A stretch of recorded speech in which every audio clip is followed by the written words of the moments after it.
Engineering drawing में और आपके थ्योरी में दोनों में ही काम आने वाला जो चैप्टर है वो है rivets and riveted joints. Rivets और रिविटेड जॉइंट आपकी थ्योरी में भी आता है और कंपटीशन में भी इसमें सवाल बनते हैं। बहुत ही अच्छा और इम्पोर्टेंट चैप्टर है, तो आप इसको अच्छी तरह समझें देखें और इसका जो है रीडिंग करें बढ़िया अच्छी तरह से। तो इसमें अपन क्या क्या चीज़ें देखेंगे आज स्टडी करेंगे। देखो सबसे पहले मैं बताऊँ आपको, जैसे अगर ये क्या है, ये रिविट्स है क्या एक तरह से, तो ये क्या फास्टनर्स। अपन ने इससे पहले जो लेसन लिया था ऑनलाइन पे जो अपनी क्लास हुई थी उसमें अपन ने देखा था कि फास्टनर क्या होते हैं। फास्टनर क्या होता है, बंधक या जोड़ने वाली युक्तियां। बंधक कौन कौन से थे अपन ने देखे थे, 3 प्रकार के देखे थे। अलग अलग बुक्स में अलग अलग जगह ये इसके क्लासिफिकेशन 2 तरह से दे देते हैं। एक तो देते हैं कि जो बंधक है 2 प्रकार के हैं, परमानेंट और टेम्परेरी। मैंने आपको 3 प्रकार से बताया था, परमानेंट, सेमी परमानेंट और टेम्परेरी। तो परमानेंट में तो कौन सा हो गया आपका, वेल्डिंग वगैरह हो गया। टेम्परेरी में कौन सा हो गया, नट बोल्ट वगैरह हो गया, स्क्रू वगैरह हो गया। और सेमी परमानेंट में मैंने इसको दिया था, कई बुक्स में ये जो है आपको परमानेंट में दिया जाएगा। परमानेंट मतलब स्थायी जोड़ के अंदर देखने में मिलता है, लेकिन सेमी परमानेंट इसलिए कि जैसे अपन ने इसके अंदर जो जोड़ दिया है उसको अगर अपन जैसे रिवीटिंग को वापस अपन ओपन कर दें, काट दें, तो अपने को जो चीज़ अपनी जो प्लेटें थी वो वापस वैसी वैसी मिल सकती है, यानी खराब नहीं होगी। परमानेंट में तो क्या होता है, परमानेंट में तो क्या होता है कि अगर अपन ने इसको विड्रॉ करेंगे, जैसे अपने जॉइंट को अपन हटाएंगे, जैसे अपने वेल्डिंग जॉइंट है या ब्रेजिंग जॉइंट है, उसको अपन हटाएंगे तो जो आपका जो मूल जो प्लेट थी या जो भी कोई जो मूल जो आपका कार्यखंड था वो खराब हो चुका होता है। जबकि रिविट्स में ऐसा नहीं होता है। रिविट आप काट दें, हटा दें तो प्लेट्स वापस वैसे वैसे आपको अपने को अवेलेबल हो सकती है। तो ये जो फास्टनर्स है, फास्टनर्स का एक जो है सेमी परमानेंट के अंदर आपका जो है रिविट आता है। रिविट्स मटेरियल के हिसाब से इसका जो क्लासिफिकेशन देते हैं, मटेरियल को किस किस की बनी हो सकती है, माइल्ड स्टील की हो सकती है, कॉपर की हो सकती है। रिविट किस किस की हो सकती है, MS की हो सकती है, कॉपर CU की हो सकती है और आपकी एल्यूमिनियम की हो सकती है। अगर आपको कम स्ट्रेंथ की चाहिए तो कॉपर या एल्यूमिनियम की हो सकती है, और आपको स्ट्रेंथ ज़्यादा चाहिए तो माइल्ड स्टील की हो सकती है। रिविटिंग अपन 2 प्रकार से करते हैं, कोल्ड रिविटिंग और हॉट रिविटिंग। अब कोल्ड रिविटिंग और हॉट रिविटिंग का जोड़ थोड़ा मजबूत होता है, अच्छा होता है। हॉट रिविटिंग में आपकी जो है पूरा पैकिंग अच्छी तरह से भी हो जाता है और फास्ट वर्किंग भी होता है, जबकि कोल्ड वर्किंग में थोड़ा उसकी स्ट्रेंथ थोड़ा कम रहती है। अब अपन देखेंगे इसके अंदर बाद में और देखेंगे कि जॉइंट्स, रिविटेड जॉइंट्स कौन कौन से होते हैं। तो रिविटेड जॉइंट अपन देखेंगे 2 प्रकार के, एक तो लेप जॉइंट। लेप जॉइंट यानी कि एक पट्टी पे दूसरी पट्टी अपन ने रख दी और उसके ऊपर अपन ने जोड़ दिया, तो वो होगा आपका लेप जॉइंट। अभी देखेंगे अपन इसको। एक होगा अपना बट जॉइंट। तो बट जॉइंट क्या होता है, टक्कर जोड़। अगर 2 प्लेटों को अपन ने टक्कर देते हुए रखा और उसके ऊपर अपन ने स्टेप्स प्लेट यानी कि उसको जोड़ने के लिए अलग से कोई प्लेट लगा दें ऊपर और नीचे, तो अगर एक साइड लगाते हैं तो सिंगल स्टेप कहलाएगी, दोनों साइड लगाएंगे तो डबल स्टेप कहलाएगी और बट जॉइंट होगा। इसके अंदर फिर देखते हैं कि क्लैकिंग और फिलरिंग क्या होता है। कि लीक प्रूफ जॉइंट बनाने के लिए अपन क्लैकिंग या फिलरिंग टूल से उसकी क्लैकिंग और फिलरिंग करेंगे। ये सवाल आते हैं कि क्लैकिंग और फिलरिंग क्या होता है। ये अपने क्या है, देखो जब अभी ड्राइंग में तो क्या आपको बनाने के लिए आएगा, ड्राइंग के बाद में जब आप कंपटीशन देंगे या कहीं आप कंपटीशन का जो है एग्जाम देते हैं तो आजकल ऑब्जेक्टिव होता है सभी का। तो ऑब्जेक्टिव के अंदर आपके जो सवाल बनेंगे वो भी मैं आपको बताऊंगा, इसलिए आप इसको शांति से अच्छी तरह से देखें और सुने। बहुत ही इंपॉर्टेंट चीज़ है। देखो एक चीज़ और बताई थी मैंने पहले कि किसी भी चीज़ को अपन पढ़ाई करते हैं, पढ़ाई से ईजी कोई काम नहीं है। स्टडी से मतलब पढ़ाई करने से ईजीएस्ट कोई वर्क नहीं है इस दुनिया में, तो पढ़ाई सबसे ईजी है। लेकिन इसका जो मेथड बताया था मैंने कि जो चीज़ अपन पढ़ रहे हैं या अपने को पढ़ना है उसको, जैसे क्लास में लेसन होना है, उसको आप पहले एक बार देख लें कि जैसे आज रिविट या रिविटेड का जॉइंट का होना था, तो आपने अगर बुक्स में थोड़ा सा इसको देख लिया है तो आप बहुत अच्छी तरह समझ में आएगा। जो अपने जो नॉर्मली अपने ड्राइंग में जो आता है वो क्या आता है, तो ड्राइंग में क्या है आपका जो एक रिविट बनाना बता रहा हूँ। बाकी तो क्या होता है, रिविट की जो पहचान करते हैं ना अपन, रिविट को उसके हेड के हिसाब से पहचान जाता है कि रिविट कौन से प्रकार की रिविट है, तो उसका जैसे अलग अलग जो हेड होता है उस हेड के हिसाब से उसका रिविट का नाम दिया जाता है। तो सबसे पहले अपन एक रिविट देखते हैं कि काउंटर शैंक रिविट। अब काउंटर शैंक रिविट, अब रिविट में पार्ट्स क्या क्या होते हैं। देखो रिविट में ये कहलाता है उसका हेड, ये जो पार्ट है ये इसका हेड कहलाता है, ये रिविट का हेड होता है। हेड ये यहाँ से यहाँ तक की जो है बॉडी या शैंक, रिविट की ये जो लंबाई है ये पूरी लंबाई, ये लंबाई तो पूरी यहाँ से यहाँ तक की होगी और यहाँ से यहाँ तक का जो पार्ट है ये कहलाता है शैंक, और यहाँ जहाँ से टेपर स्टार्ट होता है वो कहलाती है उसकी टेल। रिविटिंग जब अपन करते हैं तो रिविट की जो साइज है वो किस पे डिपेंड करती है, रिविट की साइज डिपेंड करती है आपके प्लेट की थिकनेस पे। प्लेट की थिकनेस पे, माना कि प्लेट की थिकनेस अगर T है, थिकनेस ऑफ प्लेट T है, तो उसका रिविट का डायमीटर अगर T मिलीमीटर में है, किसके अंदर, मिलीमीटर में है तो रिविट का डायमीटर d 6√t होगा। अगर कहें कि 4 mm की कोई प्लेट है, मैं कहूँ कि 4 mm मोटाई की कोई प्लेट है, उनकी आपको रिविटिंग करनी है तो मेरे को रिविट का साइज क्या चाहिएगा, यहाँ मैं 4 रख दूँ मान mm में लेना, अगर सेंटीमीटर में तो भी आप mm में कर दें, और सेंटीमीटर में होगा तो ये 1.9√t के हिसाब से इसका फॉर्मूला निकलेगा। तो ये आपने 4 mm यहाँ रखेंगे, 4 का रूट लेंगे तो 2 आएगा, 2 को 6 से मल्टीप्लाई करेंगे तो 12 mm की रिविट, यानी कि 4 mm की मोटाई की अगर आपको प्लेटों को जोड़ना है तो अपने 12 mm की मोटाई की जो रिविटें काम में लेते हैं। रिविट्स मैंने बताया था मटेरियल आपका माइल्ड स्टील हो सकता है, कॉपर हो सकता है और एल्यूमिनियम हो सकता है। फिर अपन देखते हैं इसके अंदर, तो देखिए जो रिविट अपन बनाने के लिए आया था, सपोज करो आपके ड्राइंग के अंदर रिविट बनाने के लिए आया है, तो रिविट को अपन कैसे बनाएं।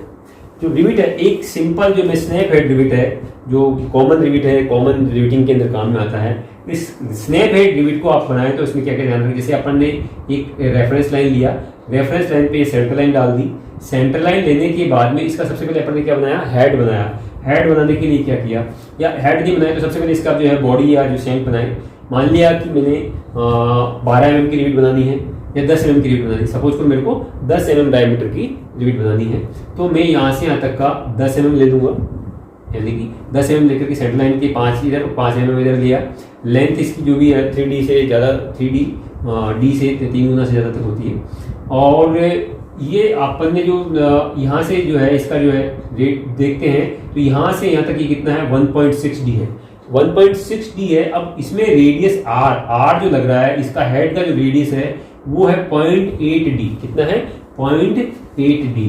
अब इसको रेडियस को अगर आपने निकालना है तो 2 मेथड है। एक मेथड तो है कि आपने यहाँ जो पॉइंट था उस पॉइंट से 0.7D ऊपर चल जाए, यानी कहने का मतलब है अगर डायमीटर 10 mm है, डायमीटर अगर आपने रिविट का 10 mm लिया है तो आप 7 mm ऊपर जाकर के एक लाइन लगाई और उसके ऊपर यहाँ जो सेंटर पे पॉइंट आया उससे आप 0.8D यानी 8 mm नीचे आए।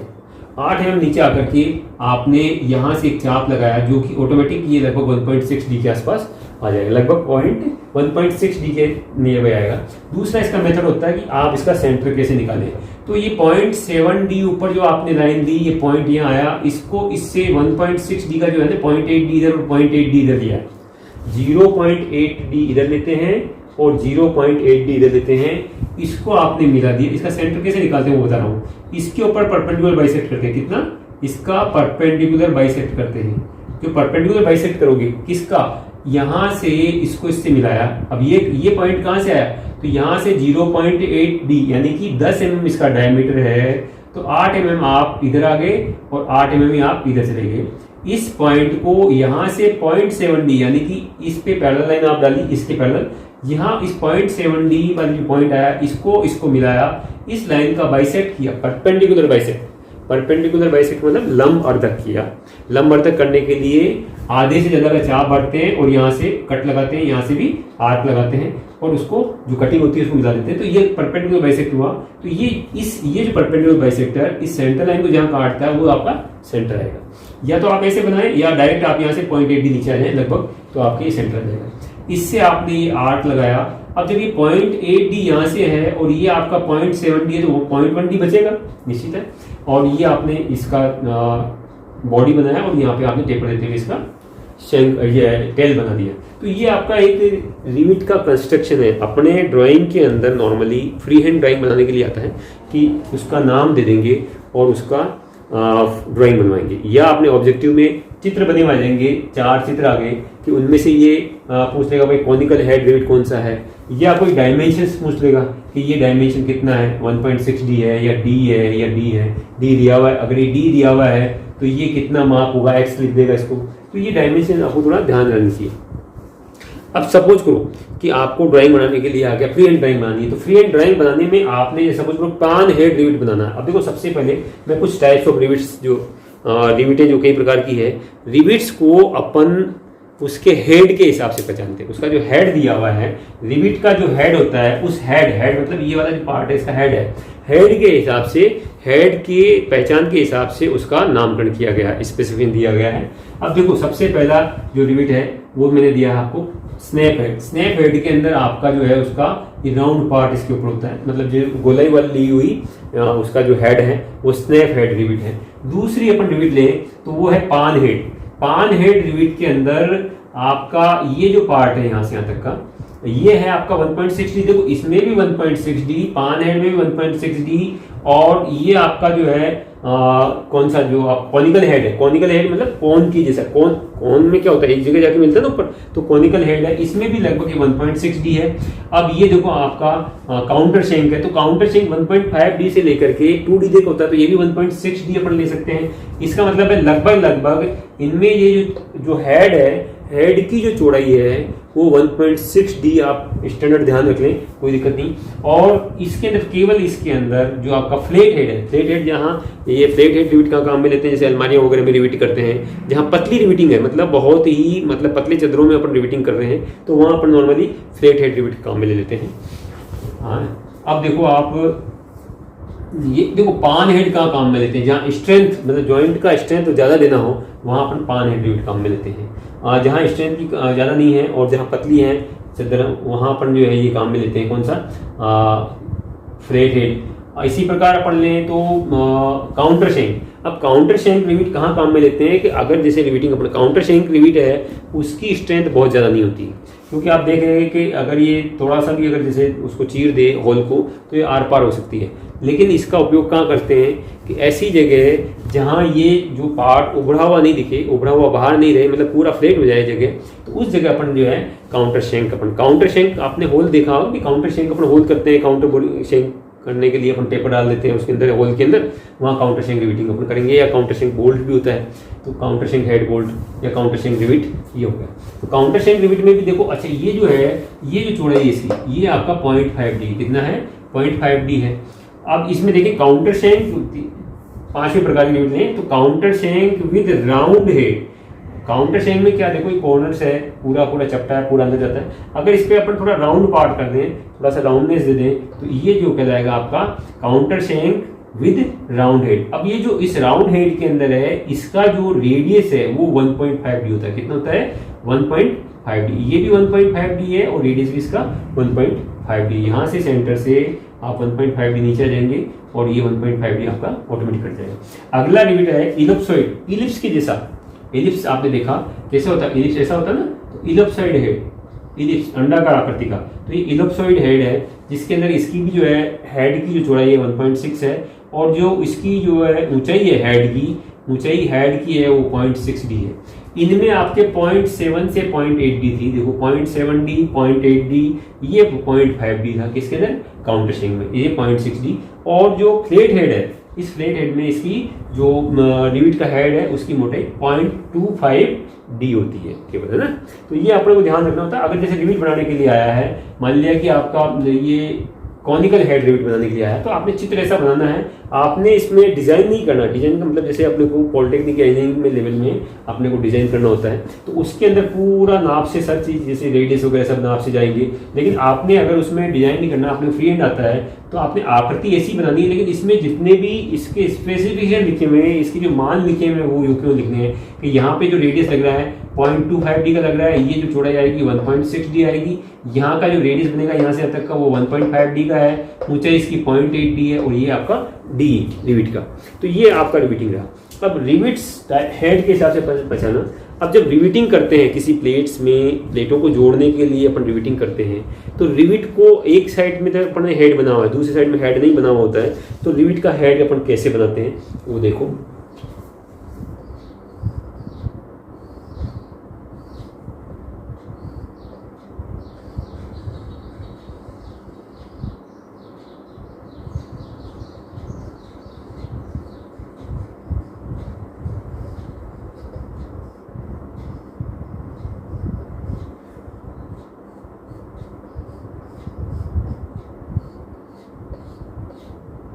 देखो मैंने ये सेक्शन लाइनें डाली ना, एक में ऐसे डाली और एक में दूसरे में ऐसे फिर से डाली। कहने का मतलब ये एक प्लेट अलग है और ये दूसरी वाली प्लेट आपकी अलग है। जैसे ये मैंने आपके लगभग स्नैप हेड रिविट मैंने यहाँ पे बना दिया है। अब स्नैप हेड रिविट यहाँ बनाया है, जब आपने इसमें रिविट लगाएंगे तो इसका जो डायमीटर, रिविट का डायमीटर इस रिविट के होल से थोड़ा कम होता है। कहने का मतलब है कि जो प्लेट में आपको रिविट करनी है उस रिविट की प्लेट की जो डायमीटर, जो होल किया हुआ है उसका डायमीटर रिविट के डायमीटर से 1 से 1.5 mm ज़्यादा होता है। 1 mm या 1.5 mm, जैसे जैसे इसकी मोटाई बढ़ती है 1.5 mm हो सकता है, और जो कम मोटाई है जैसे 20 mm तक तो आपके 1 mm का फर्क रहता है डायमीटर में। अब ये रिविट आपका ये बाहर निकल गया, यहाँ टेल आ गया। अब देखो ये रिविट दो प्लेटें हैं, जिसे मैंने इसको क्या है कि लेप जॉइंट में एक तरह से जॉइंट बता रहा हूँ मैं आपको कि इसमें अपने को क्या क्या चीज़ें काम में आती है, क्लैकिंग क्या होता है, फलरिंग क्या होता है और जॉइंट कैसे लगाएंगे अपन, इसका हेड कैसे बनाते हैं। तो अपन ने दोनों प्लेटें जिनके अंदर होल किया हुआ है उसमें अपन ने रिविट को लगाया। रिविट को लगाने के बाद में यहाँ जिस हेड का, जैसा भी अपने को हेड बनाना होता है दूसरी साइड में, उसी हेड का अपन यहाँ डाई लगा करके इसको कंप्रेस कर देते हैं, इसकी चिपिंग कर देते हैं, पिटाई कर देते हैं या इसको प्रेसिंग कर देते हैं। तो जब आप इसको प्रेस करते हैं जिसके प्रेस हैमर से, तो जब क्या होगा, ये जब आपका कंप्रेस होगा, प्रेस होगा तो इकट्ठा होगा मटेरियल, तो उस समय यहाँ आपका जो गैप है वो फिलिंग हो जाएगा, बढ़ जाएगा इससे कंप्रेस होकर के, यानी कि फैल जाएगी और यहाँ पे ये चीज़ कंप्रेस होकर के यहाँ पे भी आपका हेड बन जाएगा। जैसा भी आप अपने कंप्रेस करने के लिए दिए हैं जब उसके हिसाब से आपके यहाँ पे हेड बन जाएगा। जब आप प्लेटें आप जोड़ते हैं तो एक चीज़ बताऊँ मैं आपको, यहाँ पे टेपर बना होता है, यहाँ पे आपका टेपर बना होता है और लगभग ये 10 डिग्री के ऊपर टेपर होता है। कितने डिग्री पे? 10 डिग्री के ऊपर टेपर होता है लगभग। तो ये आपने, अच्छा अब क्या होता है कि आपको लीक प्रूफ जॉइंट बनाना होता है। तो लीक प्रूफ जॉइंट बनाने के लिए यहाँ जहाँ ये प्लेटें जुड़ती है, जैसे यहाँ पे या यहाँ पे, एक तो यहाँ पे क्लैकिंग एंड फुलरिंग जो टूल होता है उसके द्वारा, और दूसरा यहाँ पे और यहाँ पे अपन चिपिंग मतलब इसकी क्लैकिंग फ्लरिंग टूल होते हैं, उनकी सहायता से इसको अपन हैमरिंग करते हैं ताकि यहाँ और यहाँ जो भी जॉइंट में आपके लीकेज होने के चांसेस हैं उनको अपन खत्म करते हैं। और इसकी जो प्रोसेस होता है, इसको जो लीक प्रूफ बनाने के लिए अपन जो टूल काम में लेते हैं वो क्लैकिंग फ्लरिंग टूल कहलाते हैं, क्लैकिंग एंड फ्लरिंग टूल कहलाते हैं। सवाल आ जाता है कि क्लैकिंग एंड फ्लरिंग क्या होता है, तो रिविट्स के अंदर क्लैकिंग और फ्लरिंग लीक प्रूफ जॉइंट बनाने के लिए, जैसे आपके बॉयलर्स के अंदर आपको लीक प्रूफ जॉइंट चाहिए तो वहाँ पर आपको क्लैकिंग और फ्लरिंग टूल से आप इसकी जो है हैमरिंग करके यहाँ पे जो भी लीकेज होने का चांसेस होता है उसको अपन सील कर देते हैं ताकि वो लीकेज नहीं हो। तो ये आपका क्लैकिंग और फ्लरिंग होता है। अब देखते हैं कि कई बार क्या होता है, अपन रिविटिंग करते हैं और रिविटिंग फेल हो जाती है, रिविट्स फेल हो जाती है। अब रिविट्स में क्या क्या चीज़ें काम में आती है रिविटिंग करते हैं, तो वो देखिए।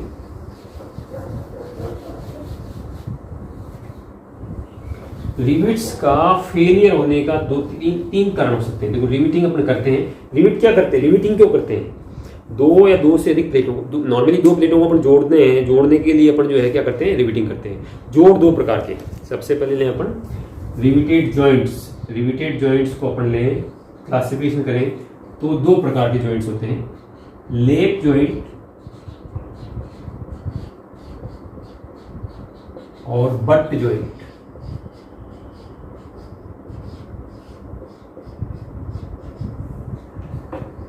इस बट जॉइंट को टक्कर जोड़ भी कह देते हैं। क्या कहते हैं, टक्कर जोड़, लेप जोड़। एक दूसरे के ऊपर, जैसे एक प्लेट के ऊपर दूसरी प्लेट आ गई, जैसे ये एक प्लेट ये और दूसरी प्लेट ये दोनों प्लेटें एक दूसरे पे आ गई और यहाँ अपन रिविटिंग कर दें तो ये कहलाता है आपका लेप जॉइंट। जैसे कहते ये दो प्लेट्स हैं, इन दो प्लेटों को अपन ऐसा रखें, एक प्लेट ये एक प्लेट ये, इनको अपन ऐसे रखें और अपन ये जोड़ करते हैं कि ये एक प्लेट के ऊपर दूसरी प्लेट आ रही है और अपन यहाँ रिविटिंग करेंगे तो ये कहलाएगा आपका लेप जॉइंट। इस प्रकार का जो जॉइंट बनेगा वो कहलाएगा लेप जॉइंट। अब ले बट जॉइंट, बट जॉइंट यानी टक्कर जोड़। टक्कर जोड़ में क्या होता है, दोनों प्लेटें एक दूसरे को टक्कर मारते हुए होती है, ठीक है, और उनके ऊपर एक अलग जो है प्लेट अपन इनको जोड़ने के लिए लगा देते हैं। यहाँ एक प्लेट ऊपर से वो रख देंगे और उसको उस पे यहाँ पे अपन ड्रिल होल करके और यहाँ रिविट एक प्लेट इसके ऊपर रख दी और उनको अपन इधर से रिविटिंग कर देंगे, इधर से रिविटिंग कर देंगे। अब एक प्लेट अगर ऊपर रखी अपन ने तो वो कहलाएगा सिंगल स्ट्रेट बट जॉइंट। और अगर दोनों तरफ अपन ने ऊपर प्लेट, कवर प्लेट जो है दोनों तरफ लगा देंगे तो वो कहलाएगा डबल कवर प्लेट या double straight butt joint. Leg joint आपका सिंगल रिवेटेड या मल्टी रिवेटेड या डबल रिवेटेड। बट जॉइंट को अपन लें तो बट जॉइंट दो प्रकार का, सिंगल स्ट्रेप और डबल स्ट्रेप। टक्कर जोड़ आपके दो प्रकार के अपन ले रहे हैं, सिंगल रिवेटेड और सिंगल स्ट्रेप।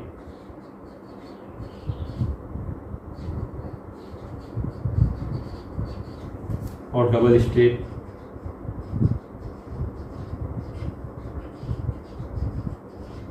ये सिंगल स्ट्रेप या डबल स्ट्रेप क्या होता है, कवर प्लेट जो लगती है ना, कवर प्लेट इनके ऊपर, ये टक्कर जोड़ के ऊपर जो ऊपर और नीचे जो प्लेटें लगेगी उनको अपन कवर प्लेट भी कह सकते हैं, डबल कवर प्लेट या डबल स्ट्रेप। अब ये दोनों ही प्रकार के जो जॉइंट होते हैं ये चेन रिवेटिंग भी हो सकते हैं और जिगजैग रिवेटिंग भी हो सकते हैं। Chain riveting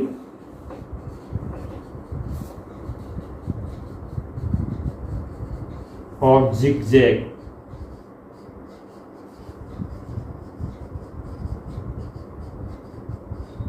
zigzag chain riveting में क्या होता है, जिगजैग में क्या होता है, अब अपन देखते हैं ये सभी प्रकार के जॉइंट है कैसे कैसे हैं, किस प्रकार के जॉइंट होते हैं। वो अपन एक जॉइंट बना देते हैं, इस पे आपको कैलकुलेशन के भी लगभग मैंने 7-8 वीडियो डाले हुए हैं, बहुत ही इंपॉर्टेंट चैप्टर्स हैं, यूनिट्स हैं, आपका फ्रैक्शन है, आपका एरिया, वॉल्यूम और एक ट्रिग्नोमेट्री का भी अपलोड करना है। उसके अलावा मैंने ड्राइंग के लगभग फर्स्ट ईयर का कंप्लीट कोर्स डाल दिया है, जिसके अंदर आपके types of lines, engineering line, आपका कंस्ट्रक्शन, ज्योमेट्रिकल कंस्ट्रक्शन आपको मैंने डाल दिया, डायमेंशनिंग वगैरह, आपका ऑर्थोग्राफिक प्रोजेक्शन, आइसोमेट्रिक प्रोजेक्शन, है ना, ये सारे जो चीज़ें हैं, या आपका लेटर राइटिंग, ये सब चीज़ें मैंने उस पर अपलोड करी हुई है। तो आप उनको ITI एकेडमी पर जा करके जो चैनल मैंने बनाया उस पर जाके आप देखें और उसको बनाएं। ड्राइंग के अंदर आप जब तक बनाएंगे नहीं, ड्राइंग में आप बनाएंगे नहीं जब तक आप सक्सेस नहीं होंगे। ड्राइंग को बनाना होता है, उसको चेक भी कराना होता है। तो अब चेक कराने के लिए आप कैसे करें, तो आप उसको आप बनाने के बाद में एक्चुअली ड्राइंग क्या है, लाइन वर्क है, और 80% अपना लाइन का काम होता है। अब लाइन में कौन सी लाइन कैसी होती है, कितनी डार्क होगी, कौन सी हल्की होगी, और कौन सी हिडन लाइन कैसे बनती है, कंस्ट्रक्शन लाइन कैसे बनती है, ये सब, डायमेंशन लाइन कैसे बनती है, डायमेंशन लाइन जब बनाते हैं तो एरो हेड कैसा बनता है, कहाँ तक टच होना चाहिए, है ना, ये सब चीज़ें आपको ध्यान में रहने की होती है। तो ये चीज़ जब तक आप बना करके, जैसे ड्राइंग में आप बना के आ जाते हैं और फिर कहते हैं भाई नहीं हमारे तो अच्छे नंबर आने चाहिए, आए क्यों नहीं, तो उसका कारण है कि हर चीज़ को देखा जाता है। ड्राइंग के अंदर आपकी हर चीज़ को वॉच किया जाता है कि आपने लाइन कैसे खींची, आपने उस पर डार्कनेस कितना है। तो आप बना करके आप मेरे को व्हाट्सएप में नंबर बता देता हूँ, मैं आपको एक ग्रुप बना रखा है, उसमें आपको ऐड कर दूंगा। उसके लिए आप मेरे को व्हाट्सएप कर दें, आपका नंबर, आपकी ITI का नाम और आपका नाम, है ना, आपका खुद का नाम, ITI और कहाँ से हैं, तो वो मेरे को 9414677845 मेरा मोबाइल नंबर है, जो व्हाट्सएप नंबर है, इस पर आप व्हाट्सएप कर दें। मैं आपको एक ग्रुप में जोड़ दूंगा, उसके अंदर आप आपका ड्राइंग बना करके आप अपलोड करें, मैं उसको चेक कर दूंगा। अगर आपको कोई लेसन और दूसरा भी पढ़ना है जैसे ड्राइंग में या कैलकुलेशन में, तो आप उसके लिए 10 से 15 अगर मेरे पास मैसेज आ जाते हैं तो मैं उसको तैयार करके आपको उसको भी पढ़ा दूंगा, यूट्यूब पे अपलोड कर दूंगा। तो आप 9414677845 पे मैसेज करें। अच्छा, एक और थोड़ा रिक्वेस्ट है कि आप जब वीडियो देखें तो उसको लाइक ज़रूर करें, और या अगर आपको कोई कमेंट्स है कि भाई आपको और क्या चाहिए उसके अंदर या कैसा होना चाहिए, तो उसके लिए आपको कमेंट्स बॉक्स के अंदर आप कमेंट्स डालें, ताकि हम आपको कैसा इम्प्रूव और वीडियो दे सकते हैं और अच्छा कैसे आपको वीडियो दे सकते हैं कि आप क्या रिक्वायर्ड है, आपके क्या रिक्वायरमेंट है, वो हम आपको